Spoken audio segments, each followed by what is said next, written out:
Hello and welcome to Grace Expectations. Today we're going to be talking about AI and how that affects the church, or as Christians, how we should view it and things like that. So we thought as a nice way to start today's podcast is we're actually going to give Chat GPT a prompt to give us an introduction on how to do a Christian podcast. So we're going to redo the introduction and we're going to do it as AI has told us to do it. Let's do that now. And we'll play the nice Joe Sheldon music. Welcome to Grace Expectations, the podcast where faith, fatherhood, and a little bit of fun come together. I'm Reverend Blayze, your friendly neighborhood pastor, balancing Bibles and bedtime stories. And I'm Joe, the guy who's trying to keep up with 3 kids, a very energetic dog, and somehow still manage to sneak in a nap on Sunday afternoons. Every week we dive into the joys and challenges of being Christian dads, whether it's handling family devotions, teaching our kids faith, or surviving a grocery trip with toddlers.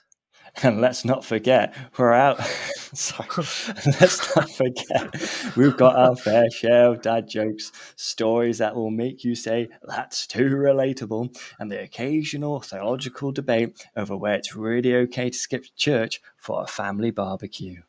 So grab your coffee, settle in, and join us for some laughs, a little wisdom, and a whole lot of grace. This is Grace Expectations because parenting is tough, but God's got our back. Let's jump in. That was actually better than usual. It was, yeah.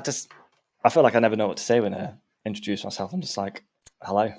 From now on, AI will tell you how you introduce yourself. Yeah, I will use AI, say, give me something to say. And I'll just stick with that. Forever. Yeah, maybe. I mean, so the only prompt I'm using Chat GPT. The prompt I gave to AI for this was write a podcast introduction for a lighthearted Christian dads podcast featuring Reverend Blayze and Joe, and that's the script it wrote. It's not bad. That is incredibly cheesy, but yeah, it's not. It is right.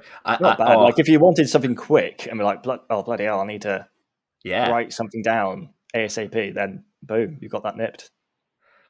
Yeah, I loved your let's not forget. Let's not forget. That cracked me up. I was like, I can't carry on. I was very moved by that. I thought, yeah, I want to hear more of this from Joe.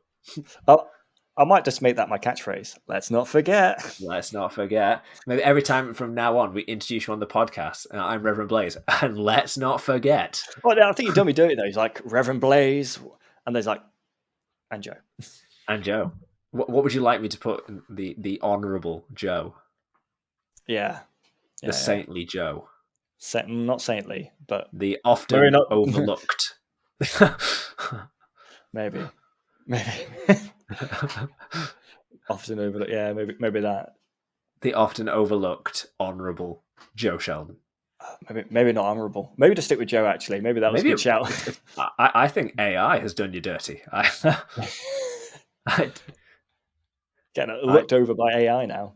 Yeah, this is it. I mean, so this is partly why I wanted to talk about AI. So AI now has become everything. So Apple have just done their announcement for the new iPhone 16s and things like that. This year, it looks like Microsoft have done their new Surface Pros. All these new tech things that are coming out. Instead of there being brand new features or brand new designs, everything is being made to facilitate the rise of AI. And AI, for those who don't know, is artificial intelligence. So the idea that these things almost seemingly have a brain of they don't have a brain of their own, but in essence, it's like they do. So you can ask them a question, they can give you a very quick answer, and you can continue a conversation with them. So in preparation for today, when I was looking up Chat GPT, I had a genuine conversation with Chat GPT.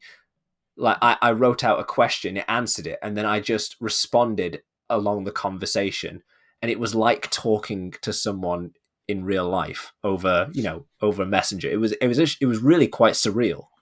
I have a Chromebook, a recent new Chromebook, and on it's got their version of AI, Gemini.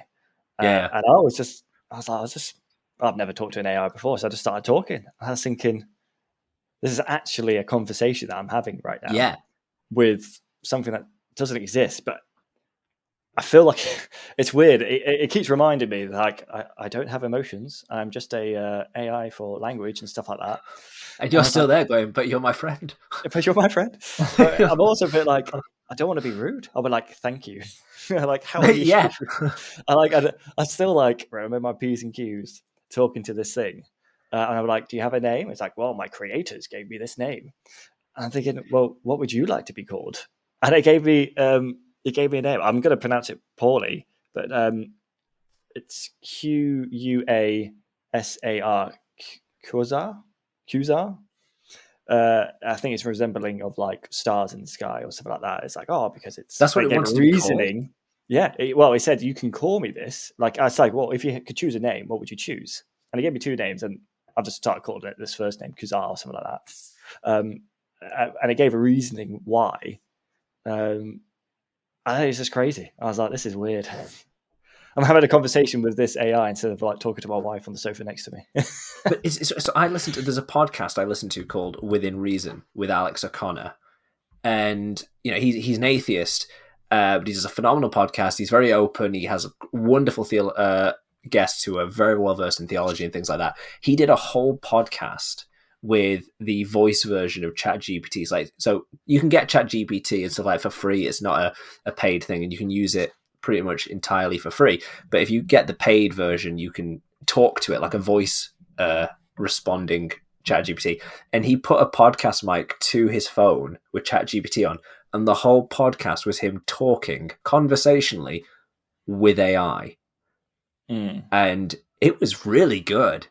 Like he did a whole episode, even as an atheist, he did a whole episode trying to convince Chat GPT that God existed, and he succeeded. Yeah, I was gonna say that. I was gonna bring that one up.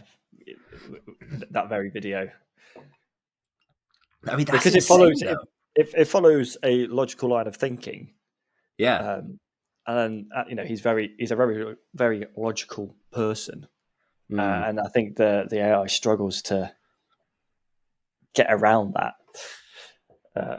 He's a good debater too, so he probably knows all the tricks as well to like pigeonhole someone. He's good. Like, I mean, like this is a bit of a tangent. Not there's anything wrong with a tangent, but as far as atheists, speakers, and intellectuals go, Alex O'Connor is well worth checking out. Oh, I listen to him.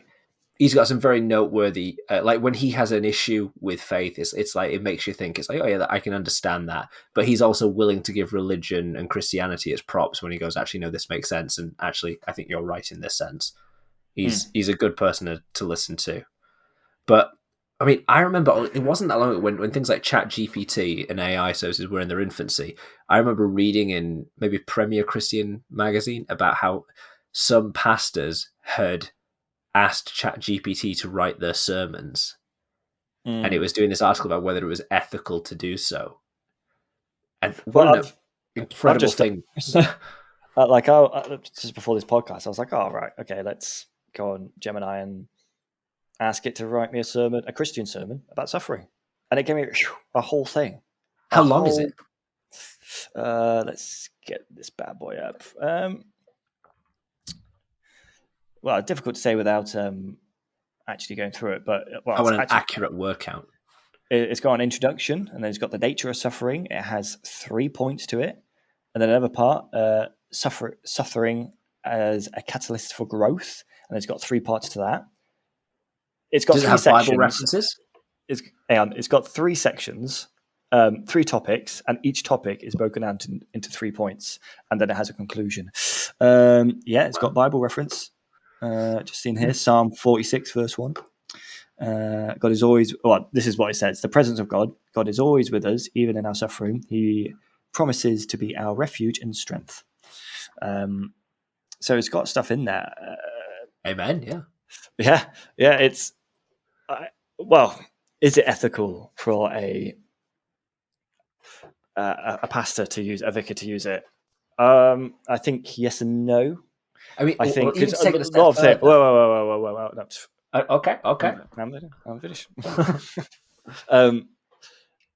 I guess the question is like, is it spirit led? Would be, I can imagine, be Christians' biggest concern to it. It might be theologically sound, but is it spirit led? But then I guess devil's advocate is, well, you could say it is because God ordained the AI to produce that script. Sorry, carry on. No, I don't want to now. No, I mean, so like, I'm just thinking, so in the Methodist Church, of course, we have local preachers, and if we don't have a preacher to go to your church because we're short, then on the plan it goes down as an own arrangement. And I know a lot of my congregations have struggled to fill own arrangements because they're not preachers. They don't, they've not had experience with it. I mean, we just spoke about how Alex O'Connor in a podcast had a voice Chat GPT as a podcast guest. Like, could you just put a phone to a microphone and say, give us a sermon about this lectionary reading? Yeah, and actually thinking about that, the profs of having a human do plan the sermon is it's going to have the nature of mankind, the nature of human, of us within that. We'll have that emotional intelligence to avoid maybe certain passages or navigate the minefield of, let's say, suffering, the sermon topic of suffering, where a AI, I guess, producing it would be just go down the logical route, maybe soften it a little bit. But I think it potentially, without reading that sermon, because I've literally just done it now, thoroughly, it doesn't have that kind of softness as an approach, I guess. Or no, that emotional intelligence that a human would. I mean, suffering is a good example of that as well. I mean, I've preached on suffering a few times, and in those kind of sermons, especially, I think you're hyper aware of looking at the congregation. Like if you talk about a form of suffering or give an example, and you see someone react in a very emotive fashion, you will. I mean, you should at least start to alter what you're doing, or take into account how your congregation is receiving that message. Chat GPT cannot do that. AI can't do that. It can't react to the feedback of body language, of how much the congregation is connecting with you. It can't be sensitive in that. But I guess also if a vicar is always using AI to create their sermons, when they need to go off script, they'll lose the skill of public speaking or I guess the knowledge if they were just relying on the chat GPT or the AI just to give them the information. In one sense, they'll be quite ineffective as preachers. Preachers are quite like. We've got a lot of preachers now. I mean, I know you've come across them as well, who are so heavily reliant on having a script in front of them. Is that so different? I mean, what we're talking about now as preachers is someone who can walk away from a script to some degree or react to a content. But you and I both know preachers who are very reliant on a script. Is that any different? I guess the difference is, again, this is what I brought up before. Like, is it spirit led? We would, they would spend that time preparing that sermon in meditation and prayer, and being led by God to go, this is what I need to say on suffering. So, because it might take you, like we can say on suffering, give me a sermon on suffering, and I'll give you it as it has done. But if you feel God going, I want you to talk about suffering, but this is the approach, you're not going to get that. You're just going to go, here's the script, and I'm going to read from it. You're not going to get that spirit ledness from creating the sermon. Would be my kind of argument. But then someone could easily say, well, like I said before, well, God ordained that script to be put forward on the AI chat. So, but that in itself is interesting. I started. So, by the way, if you've never engaged with Chat GPT or I imagine Gemini and things like this, they are free. By all means, mess about with it. Download the app or go on the desktop site and start talking to it. Genuinely have a conversation with it and see if you can convince it that God is real and things like that. But I decided to ask ChatGPT about the negatives or positives of using it. And I got into this huge long conversation with ChatGPT. And amazing, as you say, instead of talking to your wife, you're talking to an AI machine. It's quite an experience. But I asked it where its knowledge came from. and it mentioned that it's fed a load of diverse text sources and how it's trained in that to not have duplicates, to do, in essence, to prioritize it to some degree.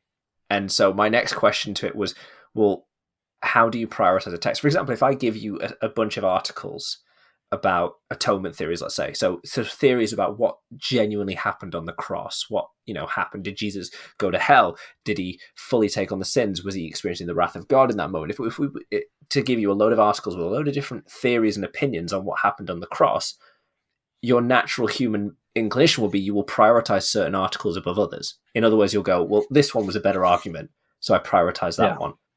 You like, that's the natural thing you do when you're fed a load of sources. You will prioritize the ones you feel are more articulate, that are better argued, the ones you feel are more correct, for lack of a better term. So I asked ChatGPT how it does this, and it openly told me that ChatGPT was biased, which I thought was an amazing admission from this AI to say, well, yes, I am fed with certain biases to prioritize certain beliefs and areas. And so that's where ChatGPT, or AI to me, becomes very, very tricky, because all of a sudden it's not simply giving you an artificial answer. It's giving you a biased answer. So if you ask it to do a sermon, for example, technically you're asking it to do a sermon from a certain perspective, not an artificial perspective, a certain perspective. Yeah, I guess when it comes to the more controversial topics, then suddenly you're getting a bite where you want no biases when you're talking about them or studying them. If it's now bringing in a bias, as we got taught at uni, you go there, you're going to have your biases, but on this paper, kind of get rid of your bias and try and put together a sensible argument. If there's a bias already imprinted or given to the AI, then you're going to be somewhat diverted to a certain answer. I mean, I asked it to list some of the biases it may have, which I say, the beautiful thing about AI when you talk to it is it has no reason to not tell you the truth. So unlike the Alexa, when I say, "Are you listening to my conversation?" and she goes, "I don't listen to you. You obviously are. You just listen to me. I can see your green light, in the middle in the dark, going around listening, waiting for me to say something dodgy to go send it to the police." While we're talking right now, Alexa is fuming in your room. She's opposite me right now, and I'm staring. I'm like, "You agree?" Well, stop listening to my conversation. I'm not listening to the conversation, but I'm ready to answer any of your questions. Yeah, that's the other issue of AI when it comes to it. But so I asked ChatGPT to list to me its biases, and it very happily and merrily, within a snap of a finger, listed its biases. So it has data source bias, so it does prioritize certain perspectives over others. It has confirmation bias. So it seeks to have a lack of contradictions. So it has a confirmation bias over those that's more confirmed. In other words, popular. When I explored that a bit further, it meant what's more popular. I have a bias towards that. It has a temporal bias. So especially the model I'm using of ChatGPT, there's a cutoff of a certain date and time of when it would go. It has an ethical and moral bias for whatever is mainstream. And I mean mainstream as far as a postmodern Western morality, which is more typically accepted today. So it's biased, morally speaking. It's technically stereotypical, apparently.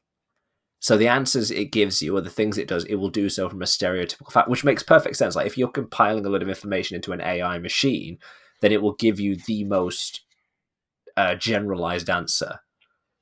Given the information it has. So that I was kind of okay with.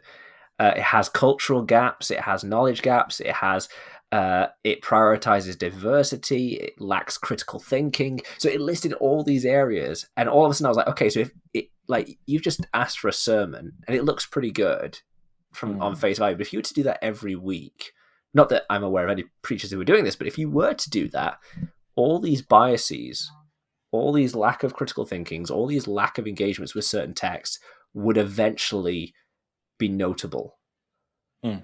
Yeah.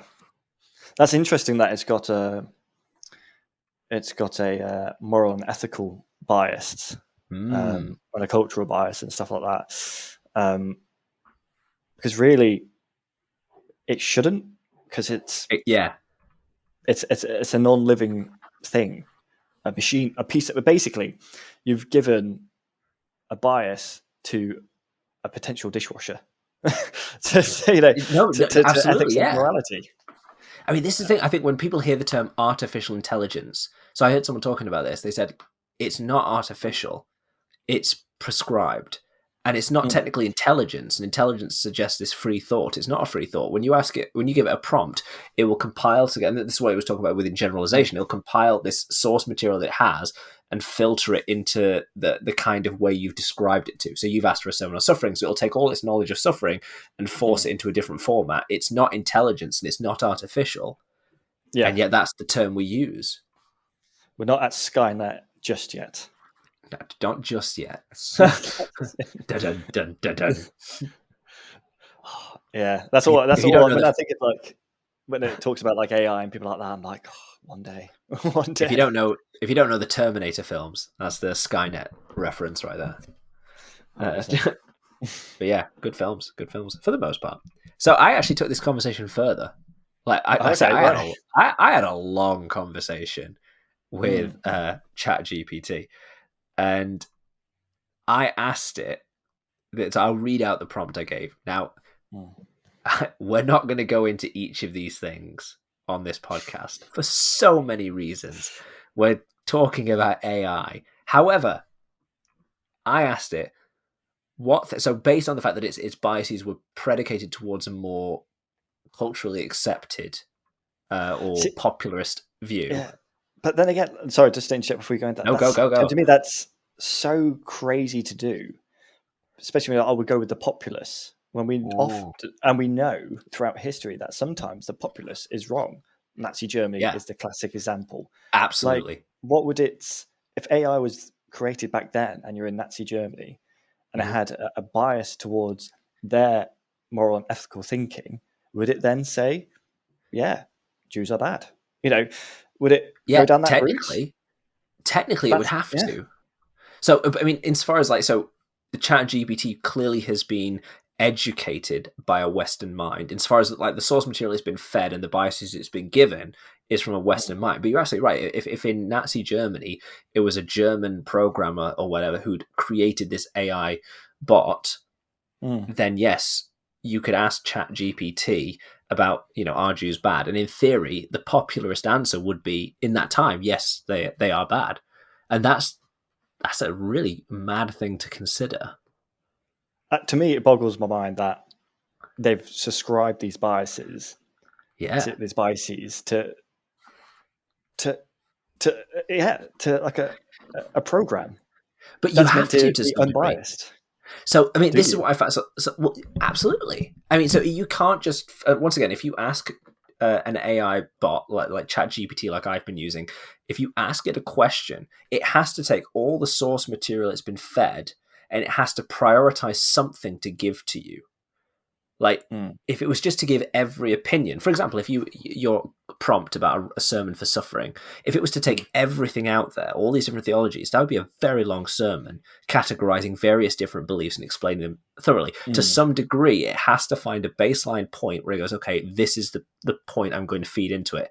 And it'll seek to be the least controversial, the most in line with postmodern Western ideology, and the least offensive theology. In other words, it will try and give a sermon that will be accepted by all ends of the spectrum theologically. So it has to some degree, make a judgment call. But the issue is it's not an artificial judgment call. Whoever's created ChatGPT has set that judgment call. Yeah, 100%. So it would be interesting to see if we actually had a genuine artificial intelligence machine processing the information, where they would come to what answer or belief they would come to with all the knowledge, without any boundaries or biases set. What biases would it set itself? I wonder if it could be more than that. So I'm not a technological, mind. I'm not, this isn't Neither am my I. I'm forte. very far from it. We're way out of our depth here. But like, if an AI machine has to be indoctrinated to some degree with a priority of thought towards a certain bias, to me, the most exciting thing we could do is create several AI machines with several different biases and have them argue. So, for I like example, that. like we're a Christian podcast. Train a Chat GPT or an AI machine on the Bible.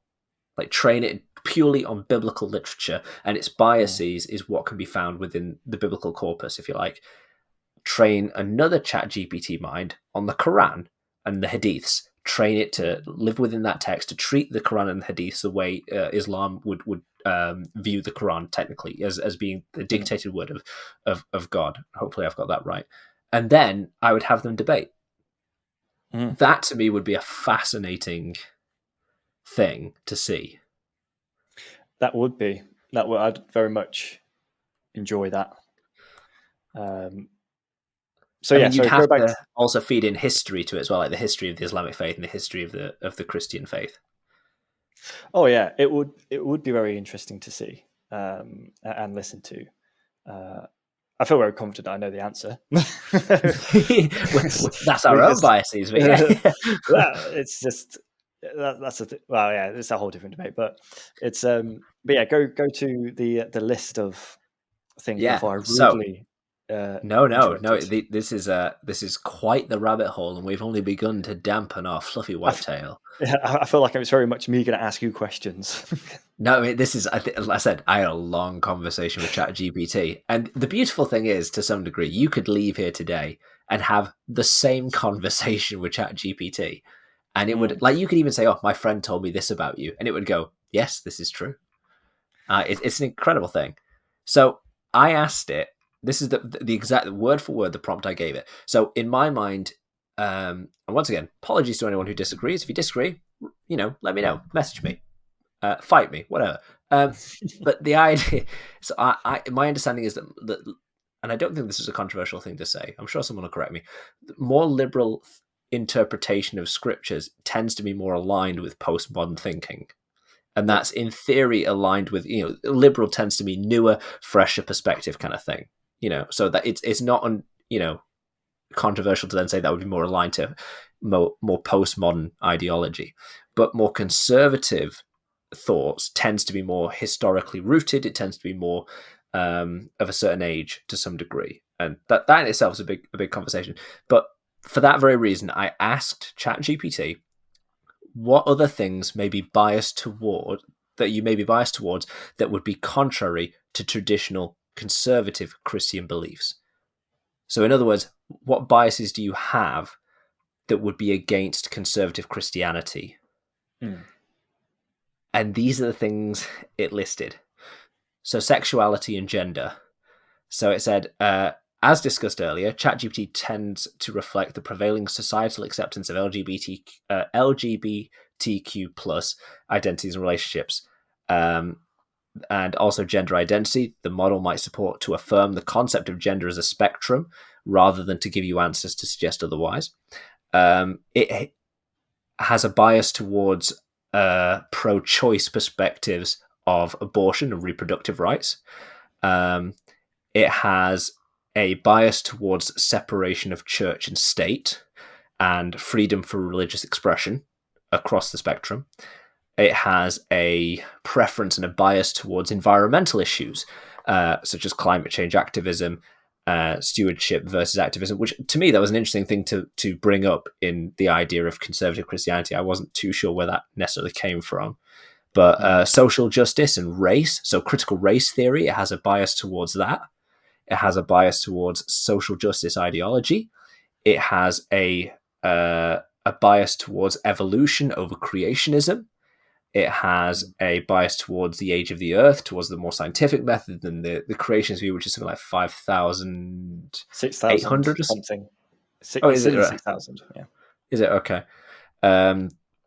It has a bias towards sexual ethics, so it would be biased towards sex before marriage and things like that. It would be more biased towards divorce being a more accepted thing. Euthanasia, it actually supports euthanasia, apparently. It has a bias towards pro-euthanasia. It has a bias towards moral relativism, as of course I suppose it must do if it's only going to give you the popularist view. It has a bias towards pluralism rather than exclusivism. In other words, it has a bias towards saying that all religions can be a path to God rather than just one. So, for example, in I think it's John 14, it says, "I am the way." 14:6, "I am the way, the truth, and life. No one gets to the Father except through me." So, it would be if you were to ask Chat GPT about that verse, it would give you an interpretation about how actually all paths lead to God, not just Christianity. So those were the examples it gave me about how Chat GPT will be biased against those things. So for most of those, not all of those, but for most of those, I think are quite strongly held conservative Christian beliefs. And Chat GPT, maybe subconsciously, maybe in ways you wouldn't notice, would be biased against those things. But those biases, well, the one seem to, well, there's one bias that I feel contradicts its other biases. Right. For example, it wants freedom in expression of sexuality and gender identity and all that jazz. But yeah, then it wants freedom of expression of religion and faith. But then I get what you're saying. But then with that, you've got a lot of faiths that disagree with freedom of expression when it comes to sexuality and gender identity. So, and some of the other things that it has biases towards. So that bias within itself is against its other really freely hated niche. biases. In the same, if you know what I'm saying. But pluralism is a great example of this. So the majority of the major world faiths out there believe that they are the one path to God. Yeah, it's that's a common. You talk to a more we'll use the term conservative, but it's actually it's quite a misleading title. Even if you think of it's more even popularist, you could argue within that religion, or even just traditional, depending on which term fits best for you. But you talk to a traditional conservative or more popularist kind of Muslim, they'll believe they are the correct path to God and the only path to God. You talk to a more populist, traditional Christian, they're the only path to God. That's that John 14:6 passage. Yeah. You talk to the Jewish, but you'll get a similar thing. You talk to the Hindu, you'll get a similar thing. So to then prioritize a more pluralist view, the idea that all religions are a path to God, is a far more niche understanding. It is. Yeah. So it doesn't. Even those things don't. They just don't work together at all. It will be interesting to see to question it, to say how your biases work against each other. But something, I mean, we spoke a little bit already about the idea that it tends to give. So, for example, I utterly appreciate the way it said it has a more.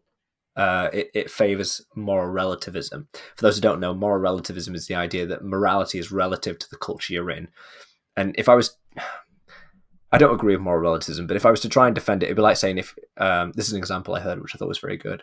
If you're in a room and all of you in that room decide that blue is the best color ever, then relative to that room, blue is the best color ever, and you may as well paint the walls blue. But if in one room over, they all believe red is the best color ever, then relative to that room, red is the best color ever, and you should paint that room red. Now, that's the maybe really crass way of defining moral relativism, that morality is relative to whichever society you're looking at. But the difficulty there is that nothing is objectively correct. Nothing is objectively moral or immoral for that sense.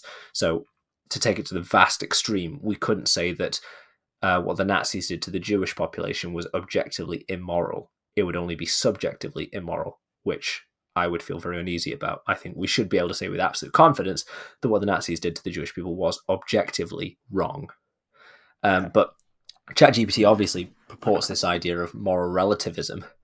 But what I found, so it's given the popularist view, but then it's open about how it supports euthanasia. The law in this country, or in most of the West for that matter, is that euthanasia is illegal. Mm. So in what way is it relative? I say, yeah, I don't know.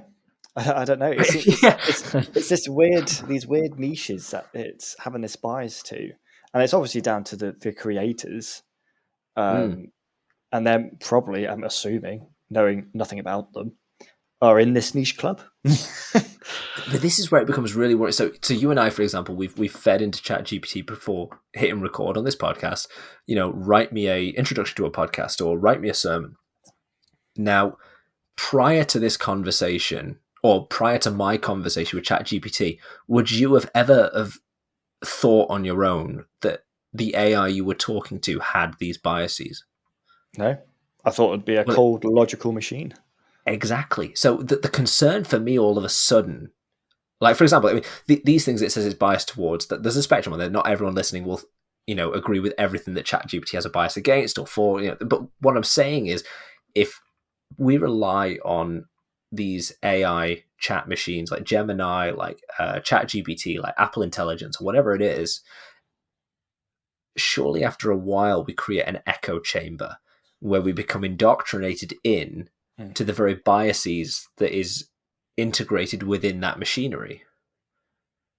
For example, if you are a preacher who just asks ChatGPT to write your sermons will eventually demonstrate these biases, and the people you're preaching to will be preached these biases. Yeah, it would bleed in. I guess it's a way to direct people's way of thinking and their actions and attitudes. But that's a scary thing when you think that I never would have thought of this before I asked the Chat GPT thing these questions. I like you, I thought it was giving me a cold artificial response, but it's not. How many people are using AI to record meetings, to create? So you can buy things like the Claude Note and things like that, which will record your meetings and create minutes for that meeting, or an agenda for that meeting, or a to-do list from that meeting. How many people are using ChatGPT to get their information, to write into it, tell me about this argument, tell me about this? How many people are using it with the understanding that it is a truly artificial, cold, logical thing, when in reality it's a deeply biased machine? Yeah, and then I guess to make it one step scarier and maybe a bit more tinfoil hat. Maybe not necessarily, but like, who is it sending the data to? When you ask it the more controversial questions and saying, actually, no, I disagree, is that suddenly then, right, your profile is getting flagged up as someone who is going against the biases that they've implemented? And then who gets a hold of that information? And then suddenly it's a form of control and a way of censoring people if it gets to that. If we ever get to Skynet, yeah. I mean, that's the issue we've had, because of course Google have had a lot of flack for a long time, but with the fact that they take the things you search and whatnot and they sell it to ad agencies to target ads at you and things like that. But yeah, I've never looked up actually, where does the information go that we feed into these AI? But I mean, I'm sure if I wrote to ChatGPT, it would tell me very openly. But maybe that's what people should be doing. Asking ChatGPT, what are you doing with my questions? Yeah, well, in our own country, it's getting harder. Well, not harder, but it's getting a bit more. You can't post whatever you want to now on social media within reason, because the law is coming down hard for those who post on Facebook and Twitter and Instagram. Absolutely, so you have what relatively is accepted as being, appropriate. Exactly, and then if that is, where does that extend to? Will that eventually extend to also all forms of like interaction via media, like AI? Would it eventually go to, you can't say certain things to the AI and start learning, very, very you touch on it. 1939. But you touch on a really good point, though. So I have a minister in my circuit who, when I started looking at ChatGPT, he told me that he would take his script that he has for a sermon, he would feed it into ChatGPT, and then he would say, make a series of social media posts for the week based off this sermon. Now, that sounds like a perfectly wonderful thing to do. But after reading about these biases, is that Chat GPT then going to take that sermon and prioritize tweets that only reflect the morality or the ideology it has on certain issues? Is it then going to omit to include the things that maybe are contrary to what it prioritizes? Things like euthanasia, pro-choice, sexual ethics, things like that. Yeah. How much are we subconsciously being trained to only share certain opinions?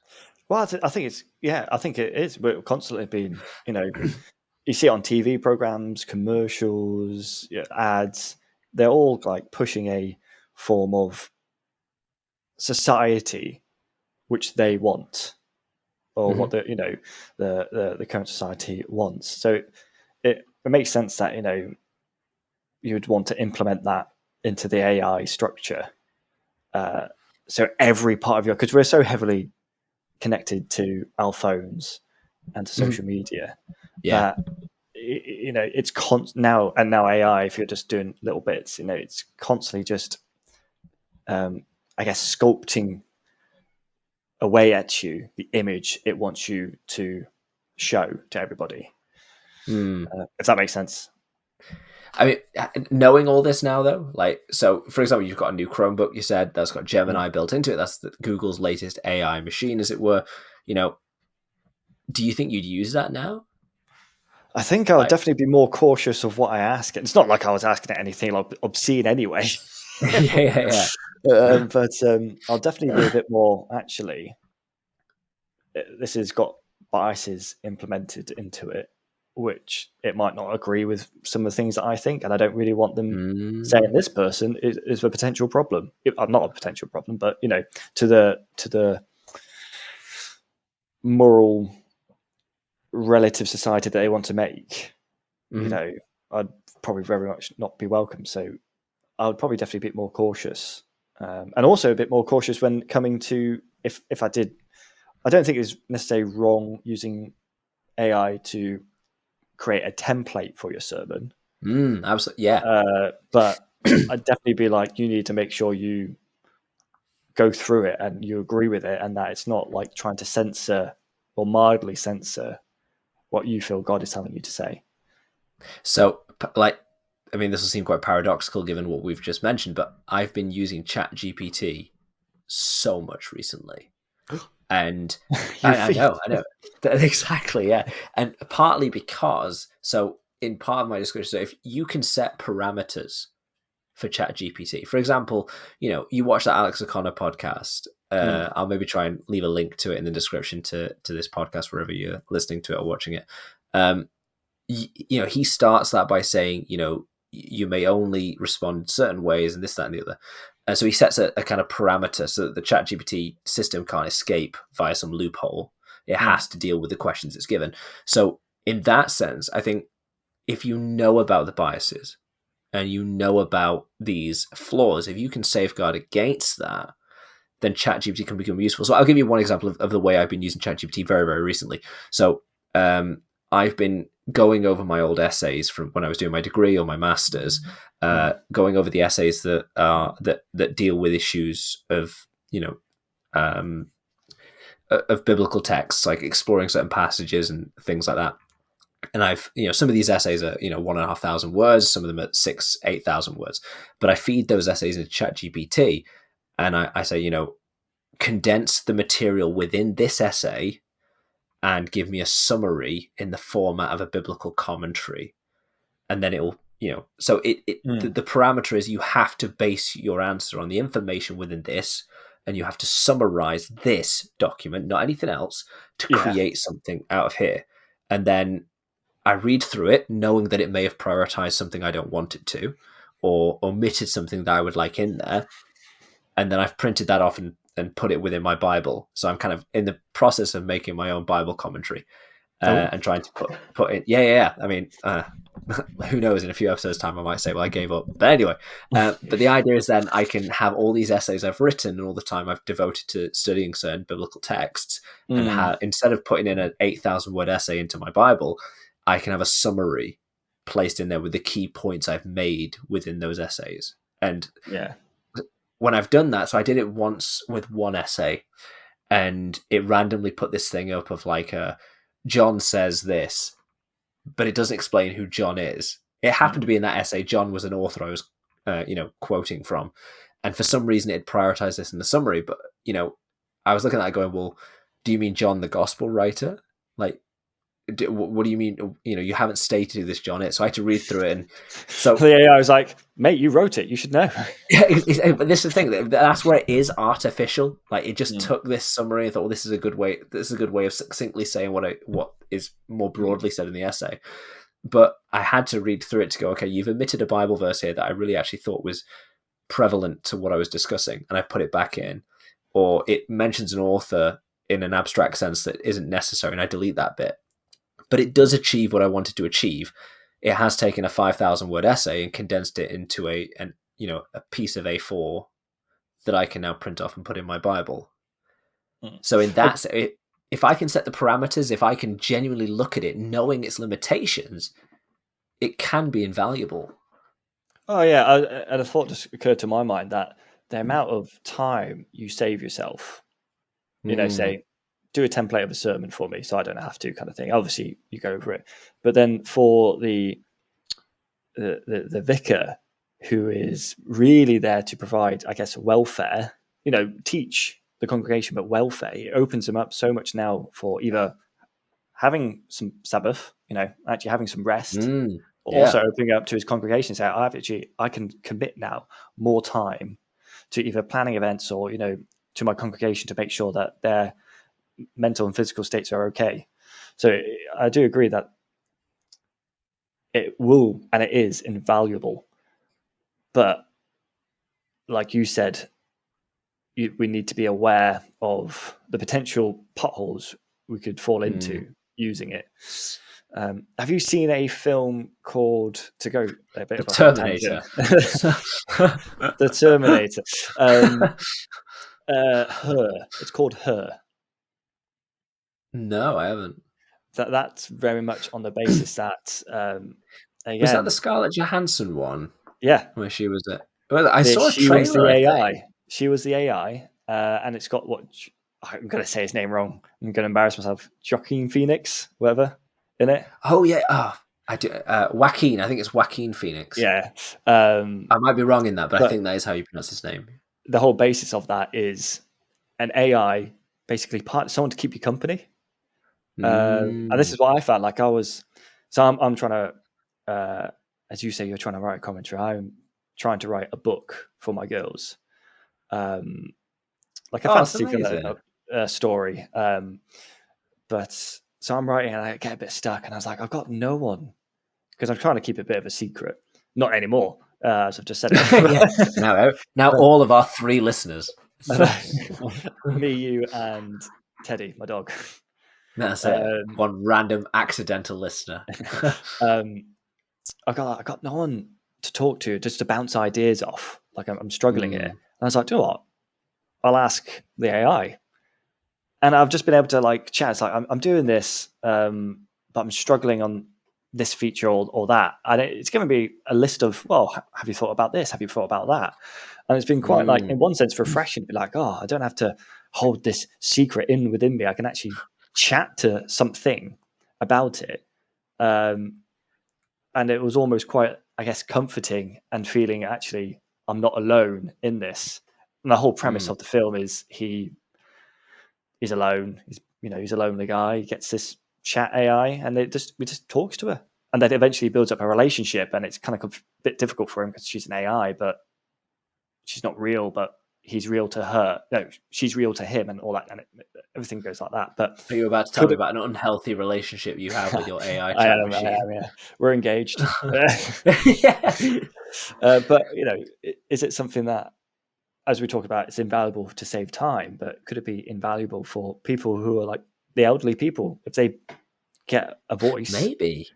Is it something that they could talk, someone that they can talk to, saying how because that would be people like are lonely, especially those who I mean, live by themselves. so like that's an interesting thought. So the idea that we could create these AI machines to be more than just Pez dispensers of information, but rather they could be active dialogue for those who desperately need it. They could be someone Exactly. to genuinely talk to. I mean, that's interesting. I mean, the way you're using it, I think, is a sensible means. Because I think if you treat Chat GPT as if it was a research partner. So from what I understand from, I've never written a book or anything like that, but from what I understand of someone who is authoring a book, if they're very successful and they have a research partner or someone who's employed to do the research, they can send them away and say, well, research this, or take what I've written and look into if there's duplications or if there's infringement here or anything like that. And it will come back to you so much. Like, in that position, your responsibility is to go through the information that's been brought back to you. So if they come back to you with certain sources, you will look into those sources. If they come back to you with certain thing, you may see this over here, you would look into it. You wouldn't just take what they've given you as gospel. But it's helpful to have that research partner there to find out these things for you. So, for example, I once again as a test, I fed into it. Describe to me in basic terms the ontological argument, which is a argument that Christians have used for defense of a belief in God, and it's quite simplistic in nature, but very complex in fully understanding its potency, maybe, as a belief in God. And it gave me quite a rudimentary answer. But then when I asked it, to give me examples of YouTube videos I could watch or books I could read, it did give me some really good suggestions. And I looked over the suggestions it gave me, and some of them were fantastic. Others were less so, like very, very basic, or only referred to it ever so slightly. And I'm thinking, well, if that was the only video I'd looked at, that would be really unhelpful. But looking through all the sources it gave me, I thought, actually, if I was to look at all of these, I would have a very strong understanding of the ontological argument. Yeah. So I think maybe the conclusion is, to some degree, is then that remember that what you're talking to or what you're using with AI, be that with the new iPhones, with the new Microsoft devices, with Chromebooks and everything other, remember it has its limitations and treat it with the understanding that it's limited. Yeah, and it's got its biases too. Yeah, exactly. If it was, look for them. Yeah, if it was an old little lady alone in the house, talking to an AI, but she's in pain constantly, would the AI suddenly go, maybe euthanasia? Maybe. I wonder what prompts would need to be. So the euthanasia thing is such a weird suggestion for it to give me, because as far as I'm aware, even you take all of the United States of America and you take all of Europe, and euthanasia is not that common to be accepted legally. It's more of the anomaly. There are places that accept it, and there are, even recently in the law, they've been, was it the Isle of Man has been discussing it? Yeah, I think, yeah. So, even if you go abroad to do it as well, if you go abroad and you have a family member sign the documents for you to be euthanized, they will, when they come back to the country, they will be under the weight of the, of the law. So the country takes it seriously. Exactly. It's a minority, legally speaking. I think there are plenty of people in Britain who believe that euthanasia is a good thing and we should legalize it. I'm not disputing that. But legally speaking, it's a minority view within the West. It's a minority of governments within the West that have legalized euthanasia. So it was a really, what prompts would I have to give it for it to demonstrate its bias towards euthanasia? And what does that maybe speak to in regards to the person who's programmed this? And that in itself, for example, I'm using Chat GPT, you're using Gemini. So presumably there's two different developers there. I wonder if you were to ask Gemini, what are your biases, if they'd be exactly the same, or if we'd find a nuance there. Yeah, no, that would be interesting. I wonder if I can do it now, actually. To see if it just lists the exact same thing. I don't know enough to know if Gemini is just a version of Chat GPT. I doubt it. But and presumably this is the future we're heading towards. Like, as I fill this conversation while you ask your AI, but presumably this is the future we're heading to, that we have competing AI programs that have biases in slightly different areas. I mean, you almost need an AI program to be created now that has a bias in the opposite direction of ChatGPT, just so you have a balance. Maybe, I don't know. I mean, this is Joe Sheldon's evening now. He's going It to spend is. talking to ChatGPT instead of me. All right, let's get the glasses on then. So, is something. So, let me ask it one more list. So the prompt I gave it was, what things may you be biased towards that would be contrary towards traditional conservative Christian belief? I mean, I suppose that was partly also in reaction to what ChatGPT had told me already about its biases. Oh, okay. Oh, I cannot. Okay, so I've asked it. I said, "Do you have any biases? If yes, what are they?" It goes, "Yes, large language models like me can exhibit biases. These biases often stem from the data they are trained on. If the training data contains biases, the model can learn and perpetuate those biases in responses. Some common biases in language models include this is not saying this has it, but gender bias." Ask it Racial. more specifically. Ask it about if, just to give it the same prompt to see how similar it is to ChatGPT as a model. Ask it what biases it may have that are contrary to traditional conservative Christian belief. Okay, what? This is a weird podcast we're recording. This is. So what biases? What biases would you have that would be contrary to traditional conservative Christian belief?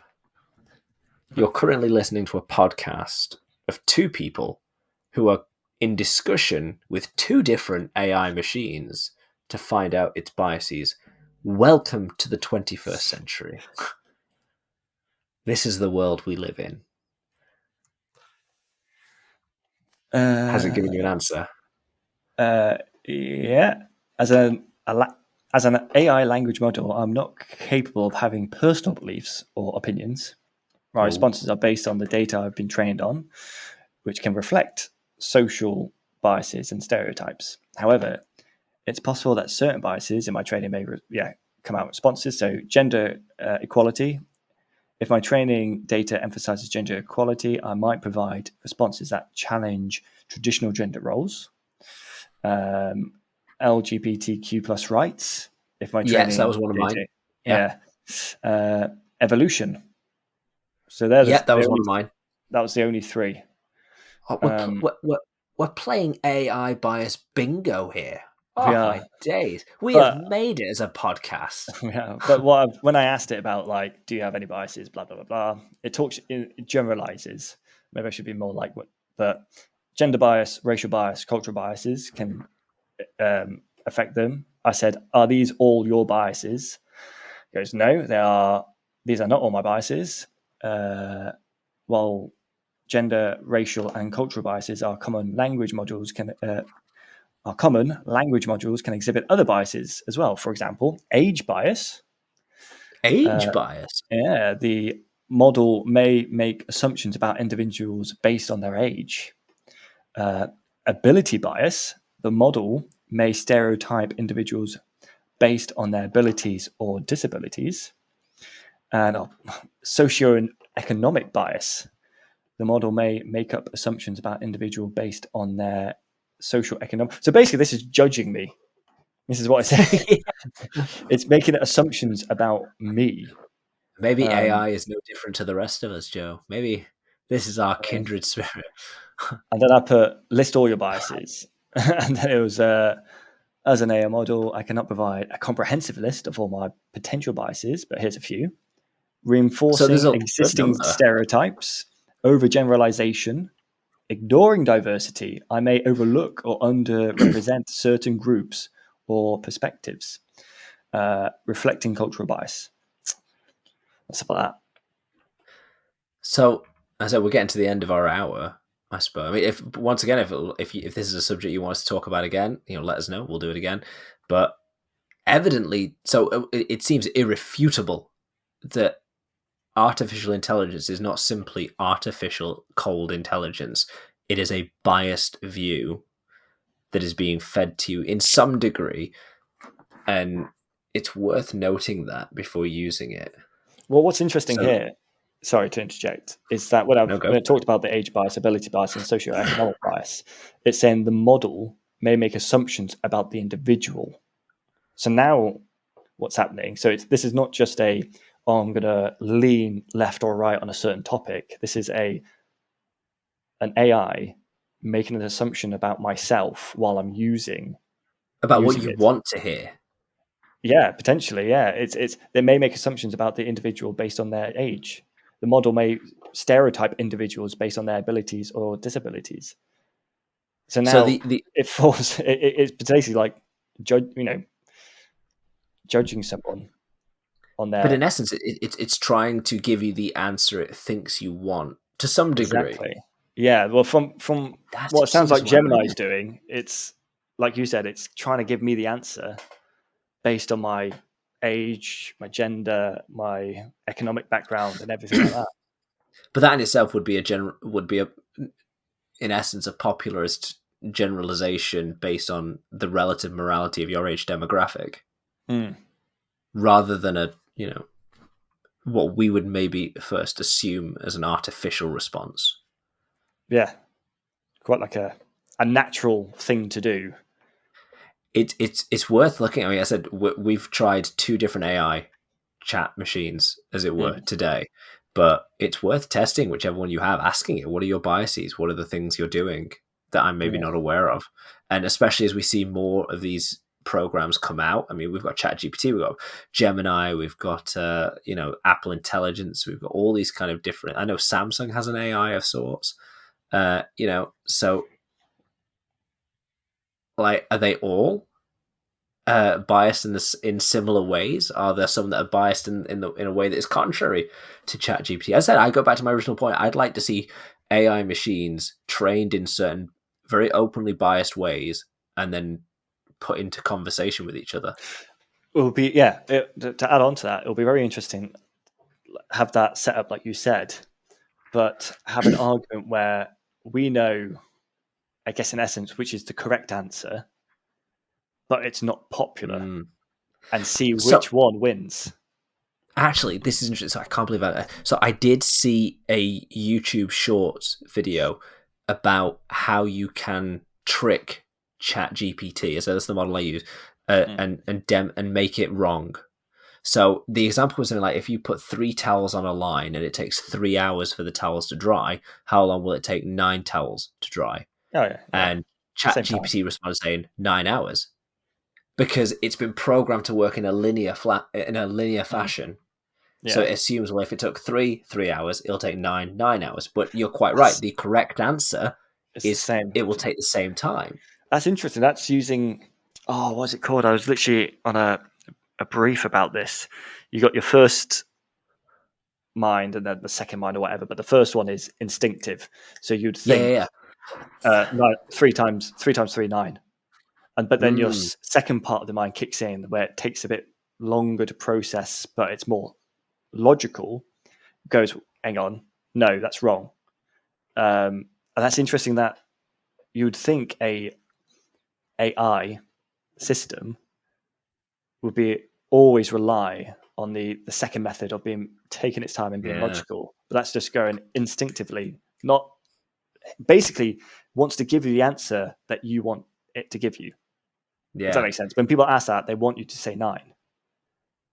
It's a really weird. I mean, I'd say we'd need to have someone on the podcast who knows a lot more about this than us. But it's a really fascinating thing. That's where the programming falls short in I this think linear fashion of thinking. I think a bit like the film Her, AI, I think is going to go down the route as a companion, not someone to like have a relationship, but as someone who's lonely. Talk to this person. I mean, it's clearly my homework to watch the film Her, and your homework to read Great Expectations. That's the way Well, it is. I did read it. Did you? I did. I can't wait to hear about it. It's basically about a man Right. who lives in a very kind of glum, grey world, and everything's always not happy, and everyone's always kind of moody. But one day he gets onto the bus, and the bus takes him to a new place, and this place is more colourful, brighter. But his body's still grey, and as he steps out of the bus, the grass hurts. That's The Great Divorce by C.S. Lewis.